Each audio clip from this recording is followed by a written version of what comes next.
Coming up next from the Grassy Knoll, a terrifying look into the Orwellian world of brainwashing, disinformation, and ultimately control over you. At the time, I was a senior in high school, and we were doing a lot of anti-war activism in high school, which caused a lot of problems, obviously, with the administration in high school.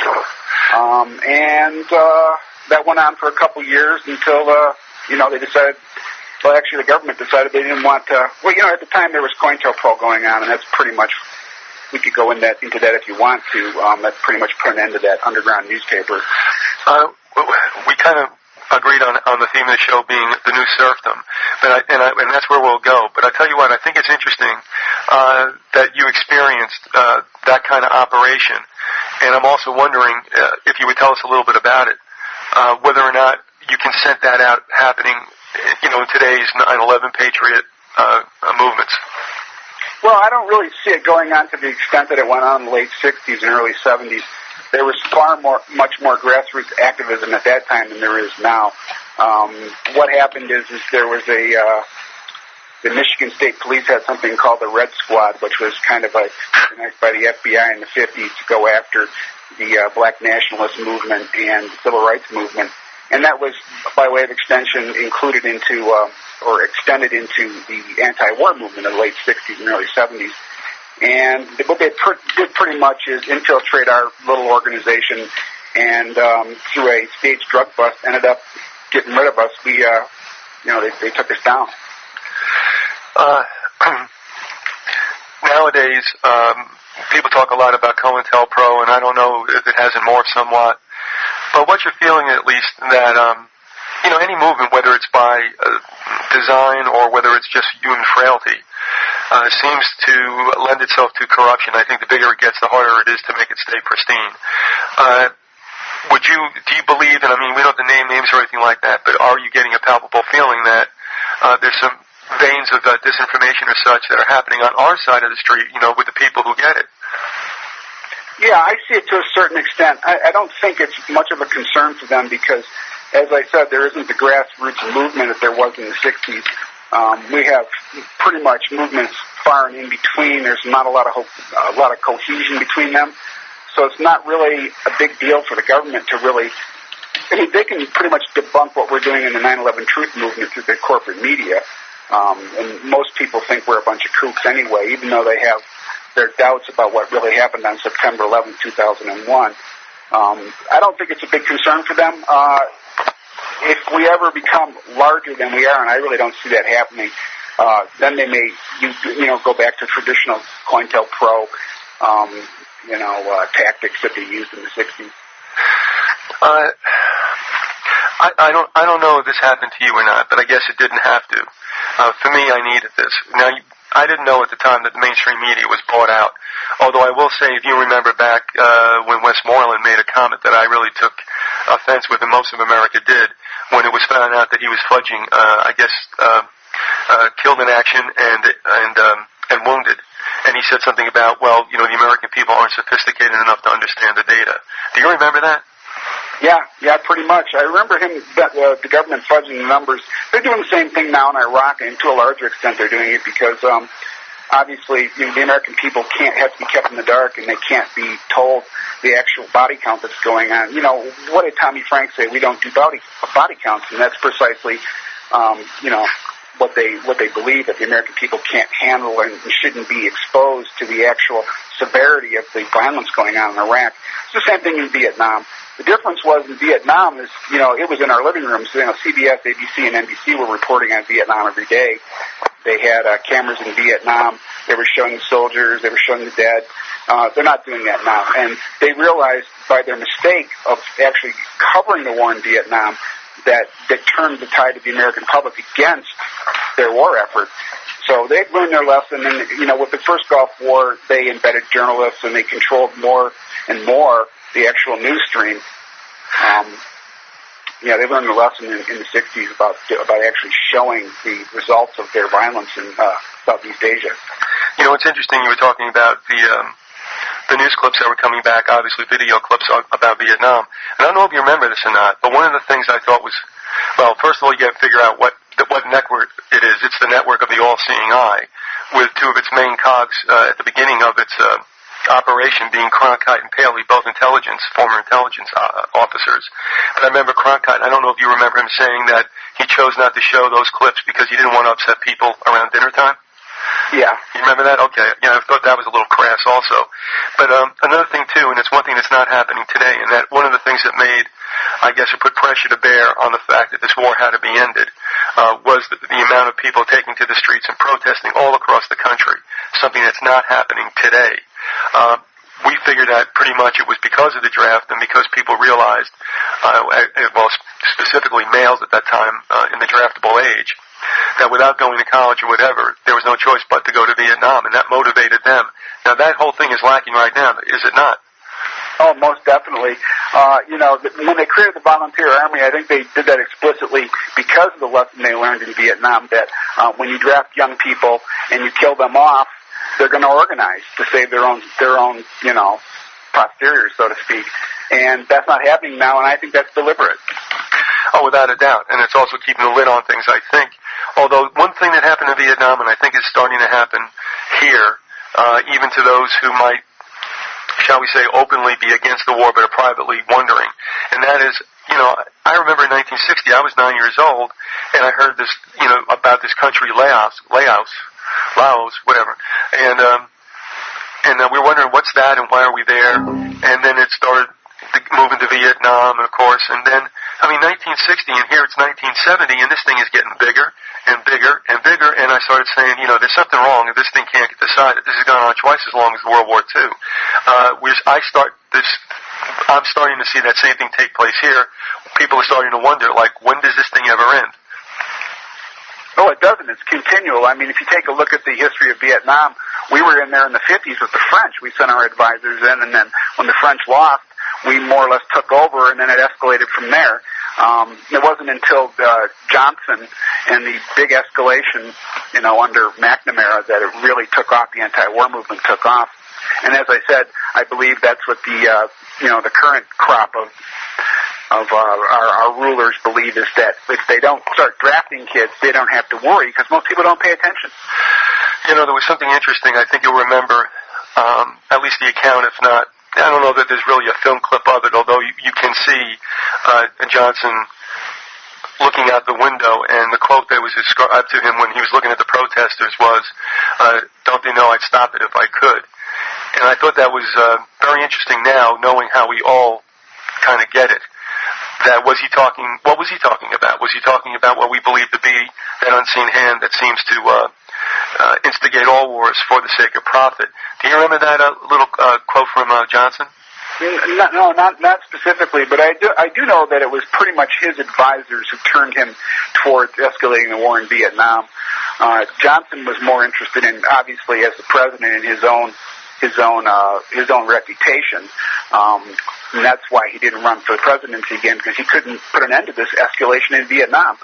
It wasn't until Nixon that they finally figured out that they weren't going to be able to win this thing, and they turned their attention elsewhere. Yeah.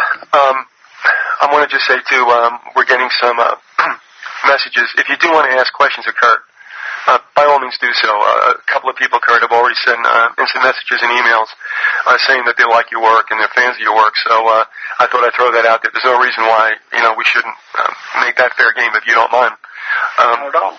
Okay, and also, if you don't mind, we're going to go over by about 7 minutes, just so we come up to an hour program.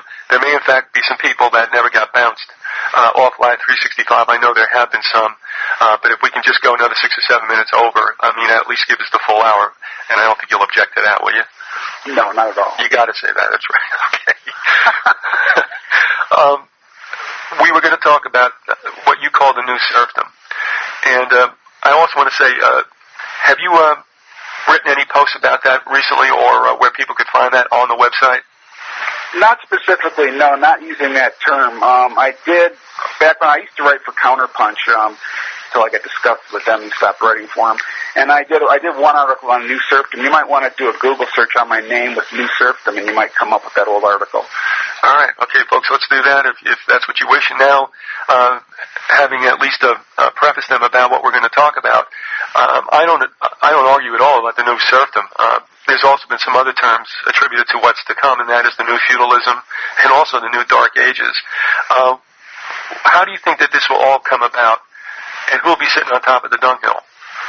Well, it's already coming about. You take a look at the North American Union and these, the global areas. They're, the Asian Union, the European Union, and what they're doing is the international bankers are carving up economic spheres of influence, and that's basically what they want to do, is turn us into a new serfdom. They're reducing our standard of living.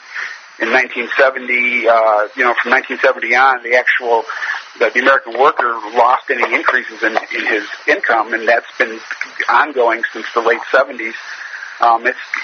It's getting worse now. You take a look at the fact that in the 80s they sent all our manufacturing out of country over to Asia, to China and Taiwan, and so what they're basically doing is they're just deconstructing this country and turning us all into new serfs. You take a look at the word serf, as a French word, from the Latin root, which is servo, which is slave, and that's basically what they're turning us into, is a bunch of wage slaves. Well, yeah, I mean, it's arguable that on a small scale, on a national scale, per country, that very well has happened to us, and I'm assuming all people, and you get the feeling that every time they talk about tax breaks and such, you still wind up paying more out of your paycheck no matter what happens year after year. Yeah. I mean, it's just a game with figures. But again, since you and I were in school at the same time, I knew that one thing did get my attention probably around 1973, which is a very key year, as you were talking about, with regard to, I think, families' finances. But it was at that time that the first outsourcing really took place that I was aware of, and there were a number of companies, and we said, one of them I've said is Levi's, was starting to ship their manufacturing outside the country. And I was asking my boss, who was pretty astute at the time, and 10 years my senior, I'm going, this doesn't make any sense. Why, how can anybody do this? Do you recall when that first wave of corporations started sending their production overseas? Yeah, it was in the 70s. Some manufacturing went overseas, but it really didn't kick in until the 80s. And, the excuse they had was, at the time, was that the Japanese were better at manufacturing than us, and it was a quality issue. And that's why they were sending our manufacturing over to Asia, is because they were actually better at manufacturing than us, which was nonsense, of course. The productivity of the American worker has always been relatively high compared to other parts of the world. I mean, we realize, of course, what this is all about. It's maximizing profit. You pay somebody $2 an hour, $12 an hour, that's more money for the multinational corporations. Also in 73, as we have spoken, when I was doing research my last time around in college, which is in the 90s, and talking about the fate of families and such, 73 comes up all the time, or just around that range, give it a year either way, as a time when it seemed that there was a real departure between, I'll say the haves and have-nots, but it seemed like the rich definitely pulled away from the middle class and low class, whereas everybody's boat, they said before, that kind of rose together.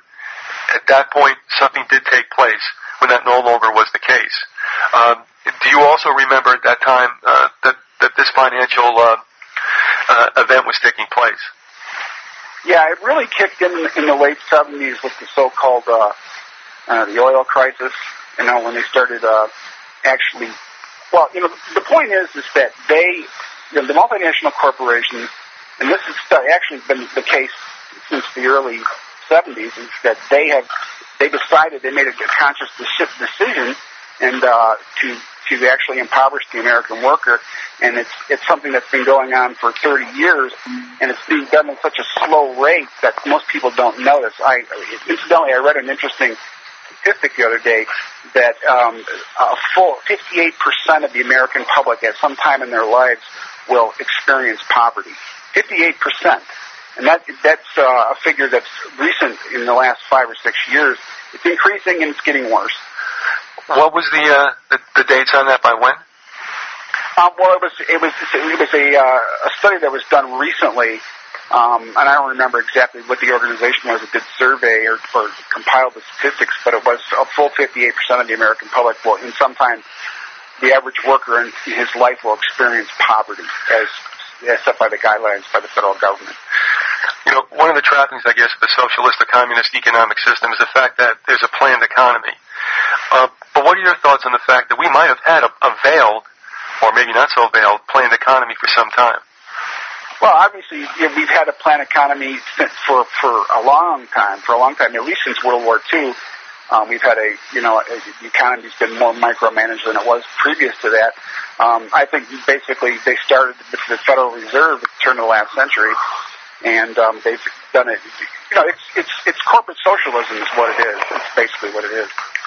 Yeah, and they also call it a term I love. I mean, it seems an oxymoron on face, but we kind of understand what they mean when they call it monopoly capitalists. And Rockefeller was the chief example of one of them. On our way to what might very well be, and I think that when if we go into this one world government, that we're going to find this very much the case. But to get there, what do you think are some of the events that might have to take place to bring us back to that kind of draconian existence between people and their government? Well, take a look at the staggering debt burden that we have in this country. If they crash the economy, and some people believe that that's precisely what they will do. They'll crash the economy worldwide and then clean the slate and start over again. It could happen real soon. We're taking a look at the fact that right now the Chinese are thinking about dumping our treasury and not investing in this country anymore, and other investors are moving money into euros and other currencies. It could happen this year. Who knows exactly?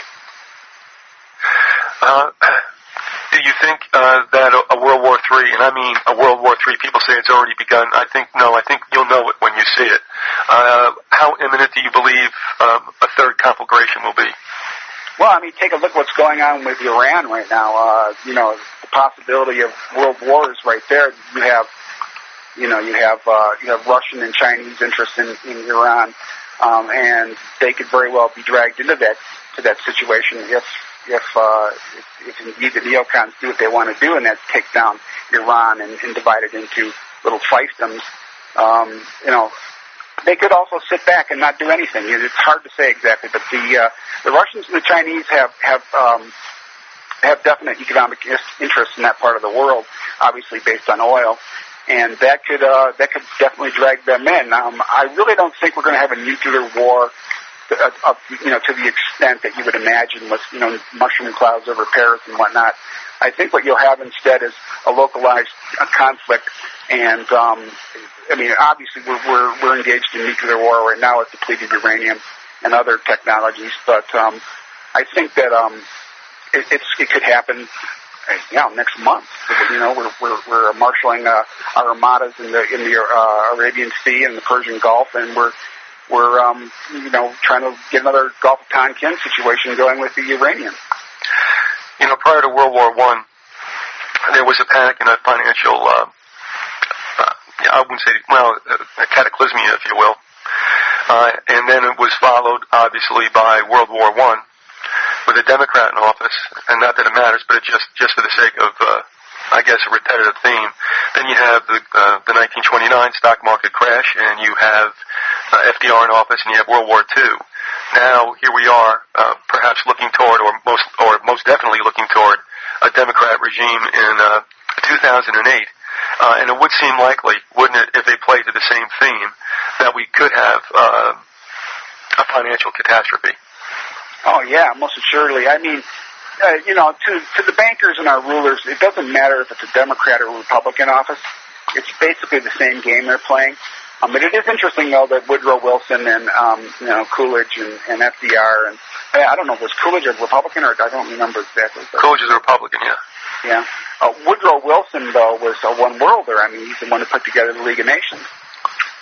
My point exactly, and the thing is, here you got a very nasty World War I, whose horror I think is a little bit downplayed because you don't have the body count like you have later on, but obviously that opened a Pandora's box with regard to effective weaponry that had not been used before. I mean, where else could you get like machine guns and other guys on horseback at the same time? There was something changing there. Of course, you have World War II and you have the United Nations. It may seem obvious, but could it be nevertheless true that we're going to have a World War III to make people, one, war weary, and to beg for anything that can promise global peace? Your thoughts on that? Yeah, I think so. I mean, you take a look at and what Henry Kissinger said about the American people, situation getting so bad that the American people will beg the government to turn them into slaves. And that's precisely what's going on. I mean, I see if they can ramp up this war in the Middle East to such an extent that it actually affects and impinges on the lifestyle of Americans, and, you know, people are worried about terrorism in this country, they'll definitely go crawling to the government asking for the government to protect them. And that's precisely what they want. Yeah, honestly, my assumption was, when people are worried about police states and such, and I got to admit, you know, there are times when I think it gets a little heavy-handed with police and such, and they overreact to a number of things. The SWAT teams come out a lot sooner, you know, when there's an old grandmother down the corner, you know, buying a nickel bag, they descend on her like she's, you know, Genghis Khan or something. Right. But beyond that, I have to say, I mean, I live in the South, and I live in the South. I don't live in Long Island South. I live in the South, where we has been, until just about now, extremely, extremely rural, very cracker Florida, and that's not a pejorative comment about them. I'm talking about real native Floridians. And I will say that in the 80s and early 90s, I was stopped more times in checkpoints. I've not been stopped, and there have not been any really for quite some time. And the ones that do come out now is usually, you know, your New Year's Eve thing or Memorial Day when they want, you know, for obvious reasons with the alcohol and such. But there's actually been, I thought, a kind of easing up of what I would call kind of militant tactics. But having said that also, my thinking was that the only way you're going to get martial law is if the people demand it. And I think we saw a glimpse of that to a certain degree, though they may not know what they were asking for in New Orleans. And what was your assessment of what took place there anyway? In New Orleans? Yeah, that whole situation around Katrina. Well, I think to a certain degree it was a test tube by the federal government to see what they could get away with. I mean, you take a look at the fact that they went in there and they tried to confiscate people's guns. They prevented local rescue and assistance from going into the area. I think to a certain degree they were trying to see how far they could go and what people would accept and how the media could spin it. You know, that I think that's primarily what the federal government was going to do, and it didn't work out exactly the way they wanted. You know, good old Brownie got bounced, and they've shifted blame around. But you'll notice that they have not, since then, really mentioned Katrina or that area a whole lot. It's just like they moved on to other things. Yeah, and also, two things I think were a little bit strange. There was enough lead time, yet it seemed like Louisiana's governor delayed and delayed. I don't lay it so much on Brown's door, but I think there was ample time to get things going, even with these states that were in some kind of pact with Oklahoma about mutual aid. And secondly, what was not spoken of much was the role that private security forces played, to include our very familiar Blackwater, also I believe it was Serfdom and SIS, I think. What about the use of these paramilitary outfits in the United States? Yeah, I mean, that's a big, you know, the Pentagon has been privatizing and corporatizing their duties for some time now. You take a look at Iraq, it's precisely what's going on there with Blackwater and the other so-called security corporations doing the job that the American military used to do. And it's not just so much, you know, the supply aspect of feeding the troops and clothing them and doing their laundry and whatnot. It's also, it has to do with the actual fighting on the ground. That was scary what happened in New Orleans with the private security companies, you know, and the actual violation of posse comitatus. I think that the governor of Louisiana, I'm not sure if she was in on the whole thing or if it was just ineptitude on the part of the bureaucracy in Louisiana, but I think that was definitely part of the plan, was to see how far they could go in sending the federal government into a state and violating posse comitatus and actually, you know, circumventing the local government. I did a series with The Informer. Are you familiar with anything he's done at all? Yeah, I listened to the series. And, you know, he's right when he says that posse comitatus and habeas corpus are privileges, not rights. And lo and behold, Gonzalez, I guess, a couple of days ago on C-SPAN, said that very same thing, that these are privileges extended to the people. They are not rights. So I thought that was interesting. I think that's something we also have to take in consideration, which is why when we think they're breaking the law by throwing Padilla, a U.S. citizen, you know, into a clink someplace without due process, they are actually on solid ground. And this is another, I think, element into the creation of a fascist state. And what I want to do is I want to break off from heading down this road toward a new serfdom for a kind of a sidebar. Robert from Canada was wondering, what do you think about the North American Union? Let's start with that. Well, it's an obvious plan. It's been around for a long time. What's really interesting about it is the fact that they've completely circumvented Congress.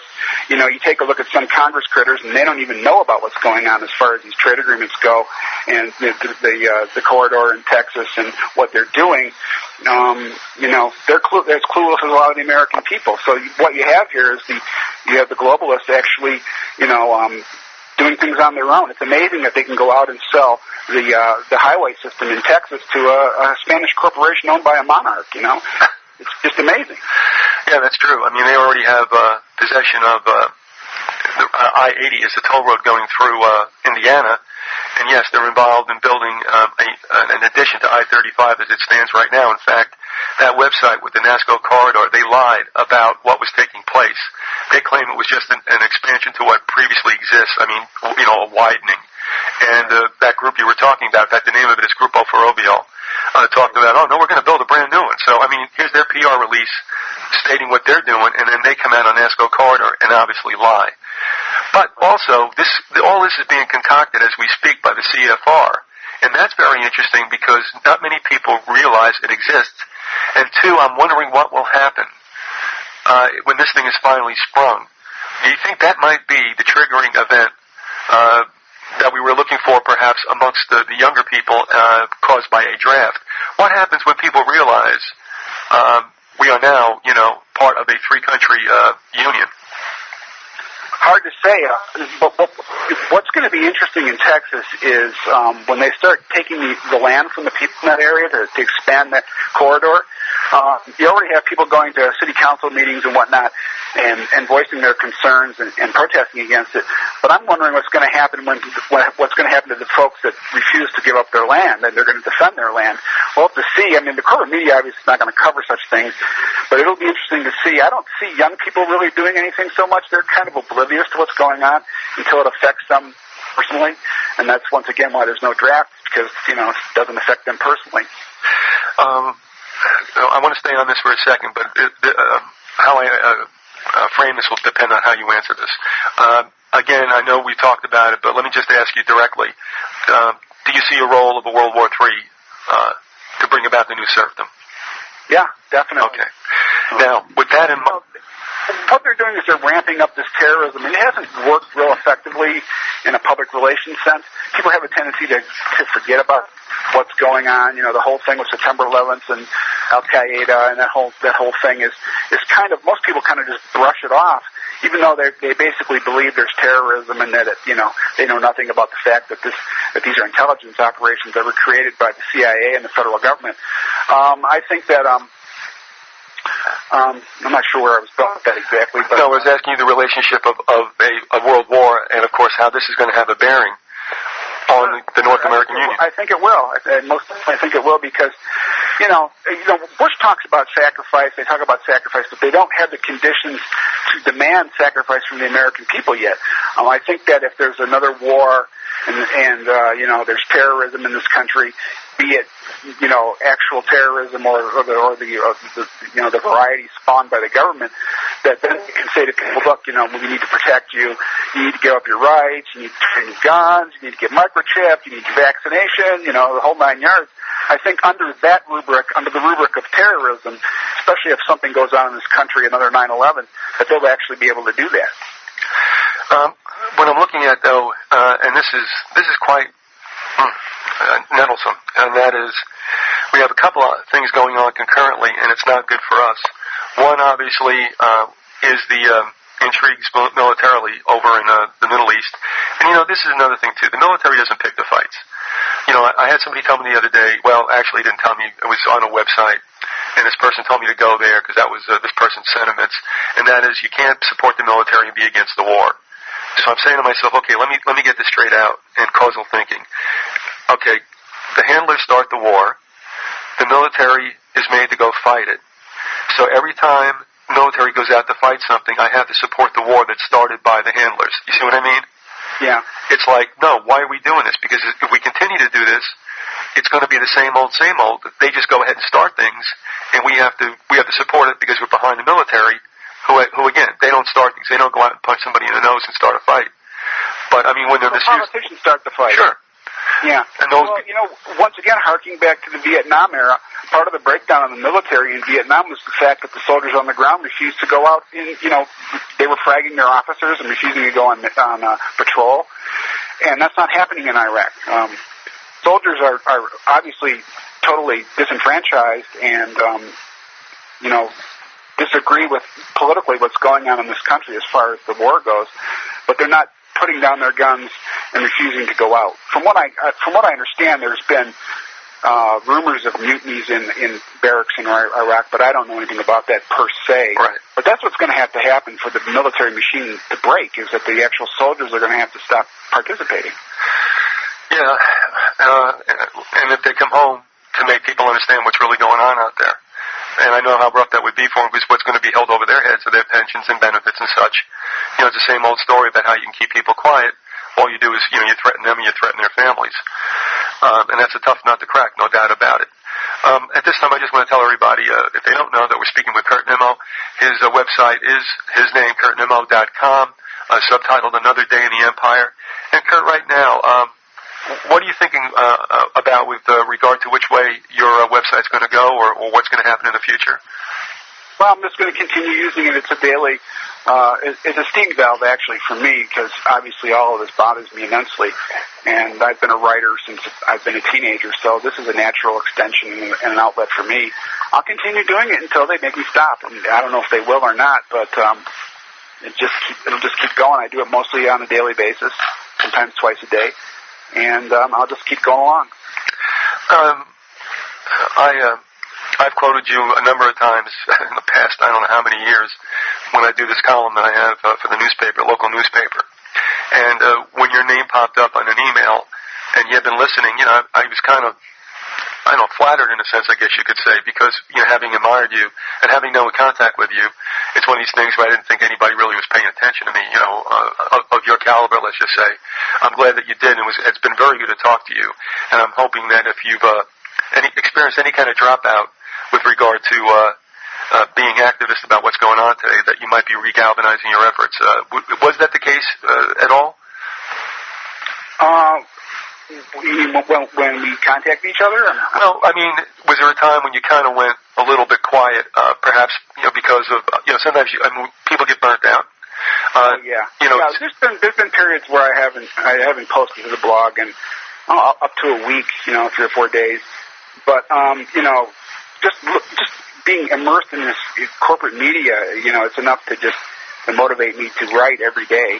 When you consider what's going on and you can see the transparency of the lies of the government, it motivates me and inspires me to write the blog. On a question that just came in on a recent event, and I'm just going to ask you, I think I know where this person's coming from, but I'm not going to say anything more preparatorily. It says, what do you and or Kurt have with regard to any thought on Cheney's old business partners, the Taliban, targeting him? Yeah, that's amazing. Well, the Taliban obviously are going to they're going to launch their spring offensive, and this is just preparatory to that. Cheney was a mile away from that bomb. It was right at the gate of the military installation. It was actually not a very important thing. I think it just feeds back into the loop of this terrorism business. The Taliban are terrorists. They're resurgent. We have to do something about it. We have to, it's just more propaganda as far as I'm concerned. Yeah, I thought that was pretty much a PR thing. I mean, people did die. That's not a good thing. But, he was not in peril, but it just makes him look like, he's a really brave guy for going in there and getting his nose in the dirt, Yeah. Okay, so we're agreed on that, yeah. All right, going back again to the 3 scenarios we have going here, and that is one, of course, we're looking at the exiting of our military, and probably more and more. 2, as was, I guess, stated last week, National Guard units are going to be sent over. Have you seen that? National Guard units sent to Afghanistan? Yeah, sent to the Middle East. I don't know there's any left. Oh my God, they pretty much depleted the National Guard. The brunt of the fighting is on the shoulders of the National Guard. What they're going to do is they're just going to continue this stop-loss business and continue to recycle these soldiers back into these conflicts until they're totally either go crazy or they have a mutiny or just defect. Well, it's the old thing. I don't know if we spoke about this off mic, but when I looked at what Bush was saying the other day about we're going to have a gradual pullout, and of course he sends over 25,000 or whatever, reminded me of, as you well remember, in April when Nixon said, okay, we'll gradually pull out, and then of course in April into May they launched the Cambodia offensive, which really started the whole 9 yards, which ended with Kent State, did it not? Yes. Well, Cambodia was really a big boost for the anti-war movement. That kind of brought front and center what they had been saying about the government, and Nixon talked about actually bringing the troops home, but it's the same thing that's going on now. Right. They don't mean it. They really don't mean it. No, and it's just war by other means, actually. Yeah, and to me, this is a classic situation as far as Hegelianism. I should say not Hegelianism, Orwellianism, when it's like, okay, we'll take them out, we put more in. Right. It's like war is peace, freedom is slavery. We're going to take them out, so we put more in.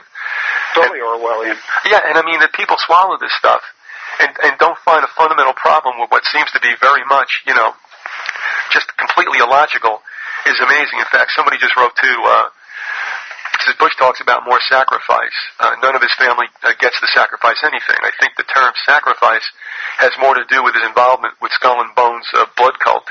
And you know what? I mean, to a certain degree, you wonder sometimes with these characters like Bush and all those who know the handshake, whether there isn't something, there's not a dual meaning in there, with the joke being on us peons.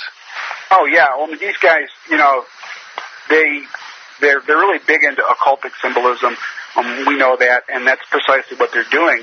You see the double horn, the Baphomet's goat gesture or whatever it is, and you take a look at what they do, and most people are totally oblivious to this, but this is communication between these guys. They're talking to each other.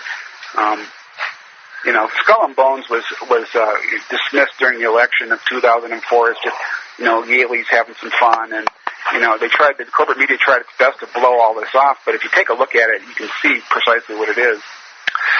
Yeah, or at least you get the feeling, most people should, that these are people who are not the same as you and me.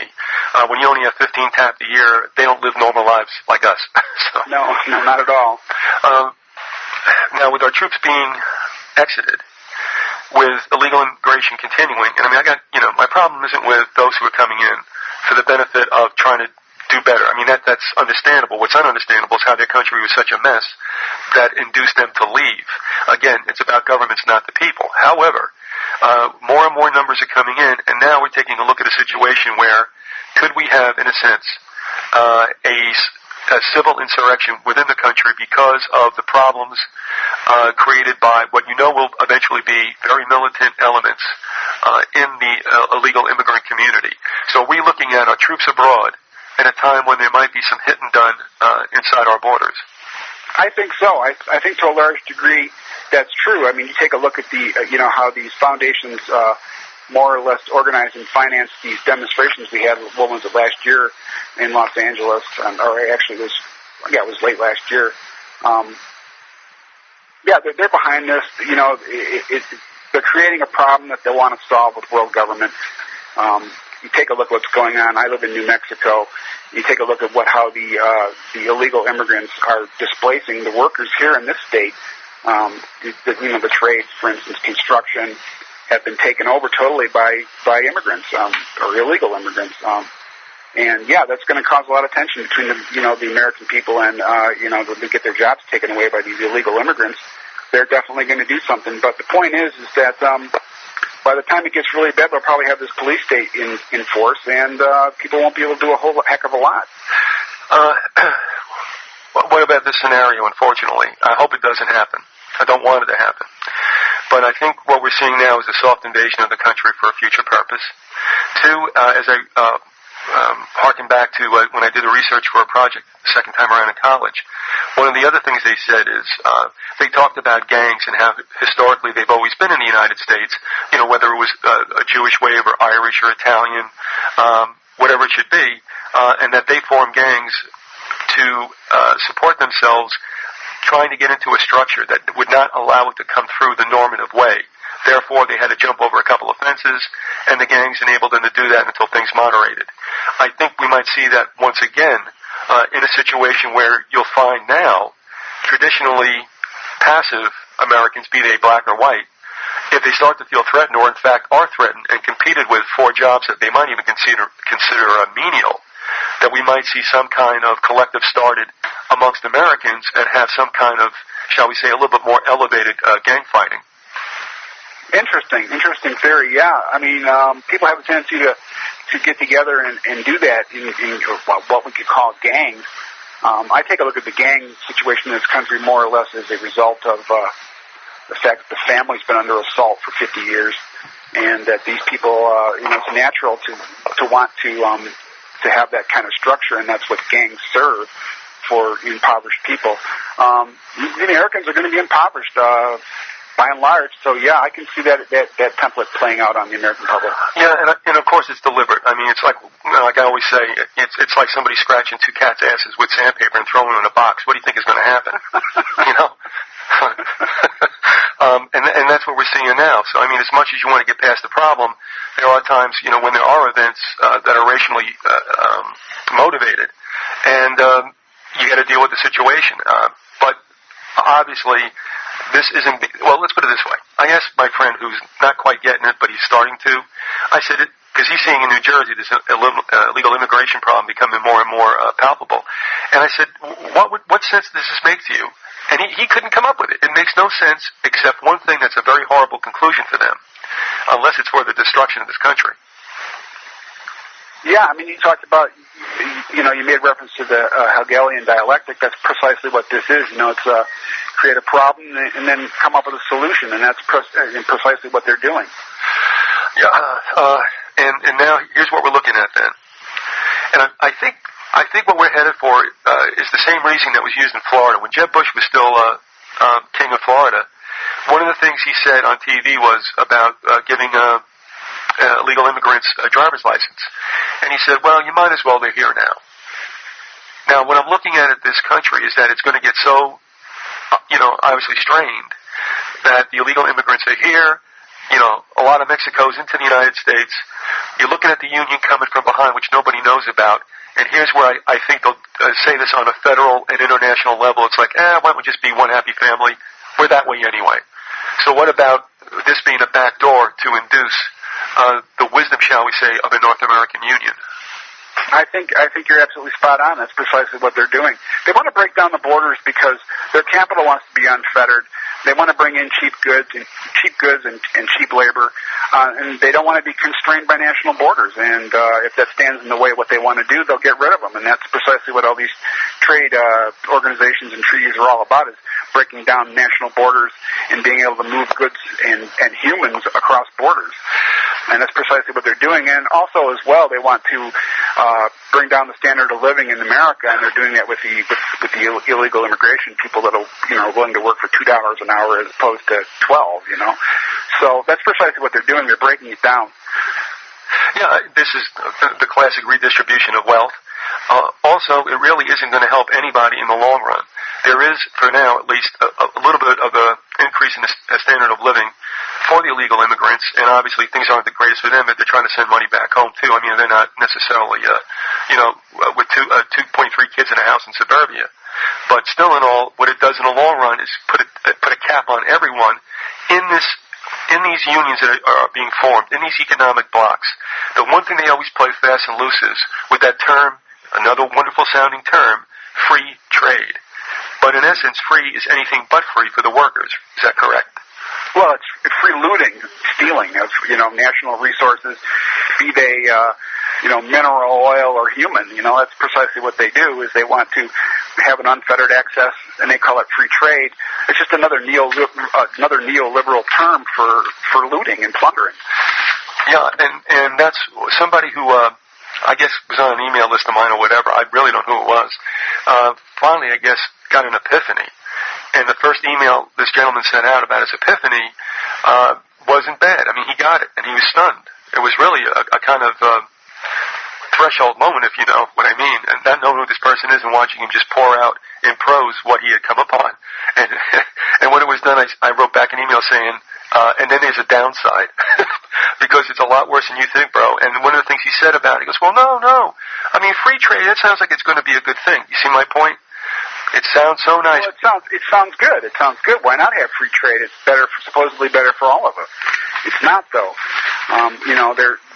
You go to the store and you take a look at all our manufactured goods. They're all made in China by slaves. How can that possibly be good for America when they take the manufacturing when they made vacuum cleaners in this country and now they're made in China? What does that lead to? It leads to the impoverishment of the American people. They don't have jobs anymore. Not everybody can work at McDonald's. One last, question/statement about the North American Union. This eventually is going to be sprung on the American people, and they will not have had any awareness of this. There might be a softening of it maybe a year before. Maybe the media will then be used to propagandize what's taking place. I'm trying to tell people as much about it now because they're not hearing a thing about it from the mainstream media. So I'm saying, remember that this is going on, and of course that white paper, Building a North American Community, says it all. How do you argue with that? So I'm trying to tell people as much as possible, if you don't think you're being, if not lied to, that information is not being suppressed from you, then how do you explain that this is going on? They look at you and are like, well, I don't really know. All of a sudden, 2 years from now, whatever, it gets sprung on them, and I'm wondering right then, but you know what, too, Kurt, it might be the case that when everybody gets it, it will have been too late. No, definitely. I think that it's designed that way. Unfortunately, people don't. Most Americans are intellectually lazy.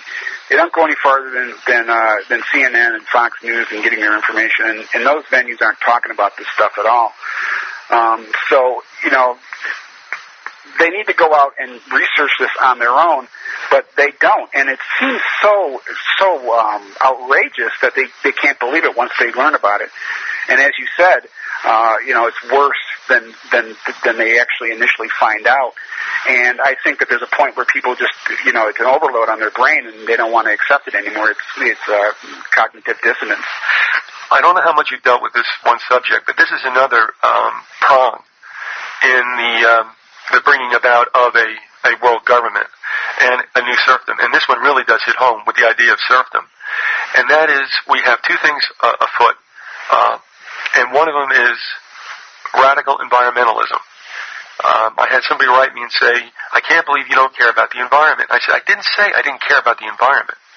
I mean, that's not the case. If I had my druthers, believe me, I would build a very energy efficient home without the use of oil or natural gas or whatever.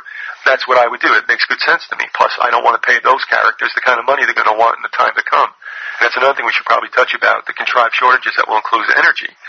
But on the other hand, too, the radical environmental movement gets so draconian in the solutions they offer that there are actually no solutions at all.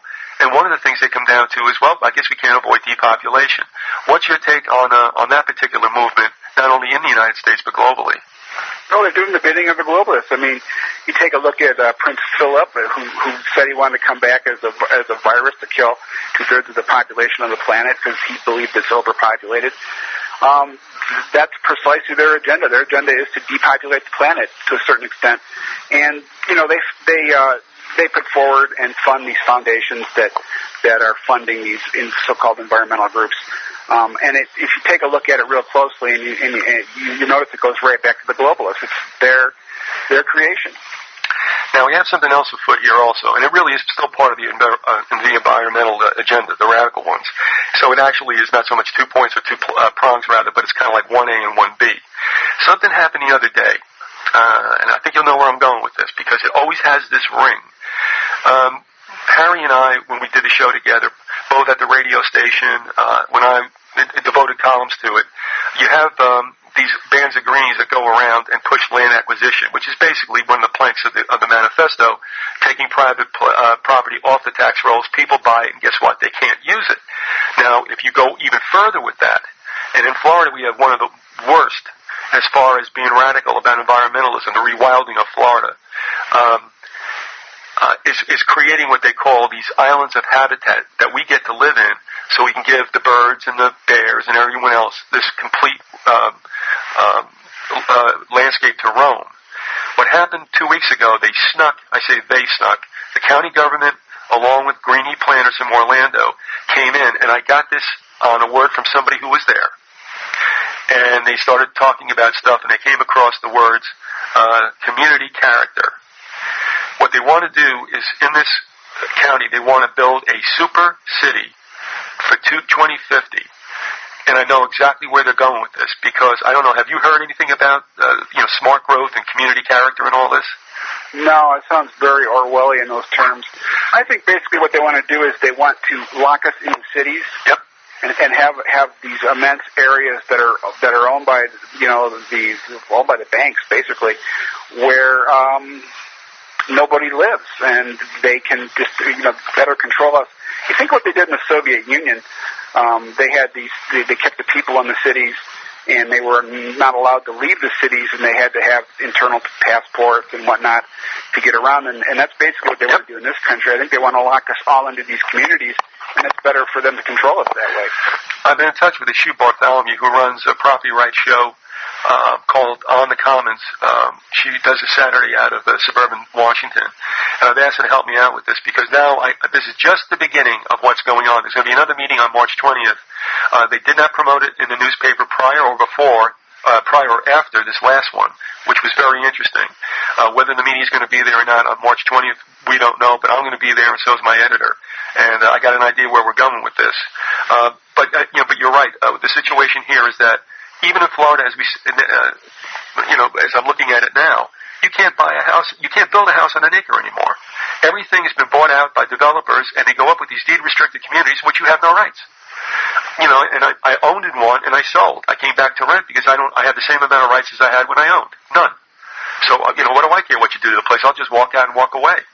And that's the situation we're in right now. And along those lines, we got another question saying, how does eminent domain fit into this picture? I would pose to you, Kurt, is it interesting that this decision would have come up at this particular time in our history? No, once again, I think it's part of the whole plan. They want to own all the land. They'll allow you. Once again, this works back into the new serfdom. If you take a look at medieval serfdom, the lands were manorial estates owned by kings and lords, and the people were just allowed to live on the land. And in that case, it was agricultural. They grew food and whatnot for their masters. It's basically the same thing now. They'll own all the land, all the natural resources, all the mineral rights, and they'll allow us to live on top of it in certain areas. And they own everything, including us. Right. Also, Hugh has a lot of information on where these things are going with regard to the prohibition of using gas-driven vehicles. In other words, you're going to have to shop where they want you to shop. You might have to take perhaps a mass transit or walk or bicycle or whatever. But when just like selling this one world, they don't sell the one world government, but we know there's people out there in the movement that sell this one world unity. It sounds good, but once you get entrapped by it, you realize it was a lie. And so are these super cities with saying how great it's going to be. And they will sell a lot of people on it. And of course, once it's sprung, it's over with, and you ain't getting back out. It's formed managerial socialism, and controlling us to all extents possible. I mean, they're interested in managing our comings and goings, our economic behavior, where we live, what we earn, what we eat. How much? It's mass manipulation. It's socialism. How much do we laugh at the CBS weekly show with Patrick McGowan called The Prisoner? And now I'm not laughing anymore. Do you remember that series? Yes, I do. Oh, boy, when I look back at that, how chilling that would be. To see again. In fact, it may be out there somewhere. But, that was in the late 60s, I believe, and I looked at that and just poo-pooed that off. It's like, yeah, take a hike. And now I look at it and say, holy mackerel, was this another foreshadowing where there was a wink and a nod amongst the elite that this is, in fact, the shape of things to come? Well, Patrick McGowan wanted to escape the little community, and what was it, that blob would come out and get him when he tried to escape. It's kind of an analogy of what's going on now in controlling people and where they. You notice that the people in that community on that show were all pretty much Stepfordized, for lack of a better word, and that kind of reflects the way that people are in this country now. They pretty much accept what's going on. Yeah, it also reminds me of the science fiction work that wasn't so much fiction, and that was Wells' Time Machine, where we finally have gotten, we've created, the Eloys and the Morlocks. Morlocks, that's it. Yep. Morlocks, yeah. Oh, most assuredly, yeah. And who's the Morlock? I don't know. Is it you? Well, they're what did the Morlocks do? They fed off the passive, I forget the name of the actual race of people that lived on the top of the earth and they were below. That was the Eloi, yeah.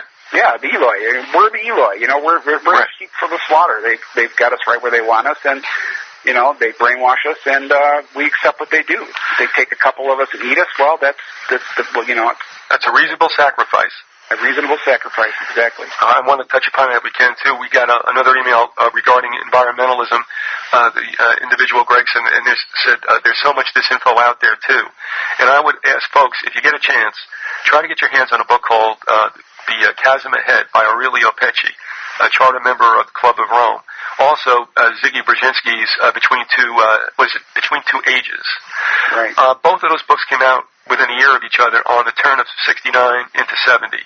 Both of them exaggerated the problems we would face, and this is what happens all the time. When you read those books and what they tell you is coming is absolutely Chicken Little freak out language. And so that is the MO most often for these people who want to push a radical agenda, which is very, very anti-human. Would you agree?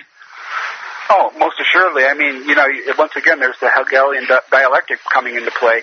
They create a situation, for instance, global warming, or we're running out of oil, and then they propose a solution, and that's precisely what they're doing. Along the way of eminent domain, when I'm looking right here, and I don't know the last time you looked at it, but you'll know where I'm going. I mean, I'm sitting here looking at the 10 planks of the Communist Manifesto. I think we got all of them. That's interesting, isn't it? Yeah. Holy mackerel! And according to Robert from Canada, who asked about eminent domain, the top plank in the manifesto is abolition of private property and the application of all rent to public purpose, which is the land acquisition. Amazing. But the best one, the one that everybody's jaw drops at, is the good old number 2 on this plank of 10 what am I talking about? The 10 items of the Communist Manifesto, thank you. Number 2 is the heavy, progressive, or graduated income tax. Hello? Why do we ever get that? And of course, you ask people about that, they think it's part of democracy. And yet here it is, being right, number 2 on what the communist philosophy wanted. So, that's an amazing thing to me. But people, that only works to a certain extent. Progressive income taxes. I mean, obviously, the rich in this country, the small minority of rich people, don't pay any tax. Right. They deflect that burden onto us. So it's kind of progressive income taxes in reverse. You take a look at the poor people in this country.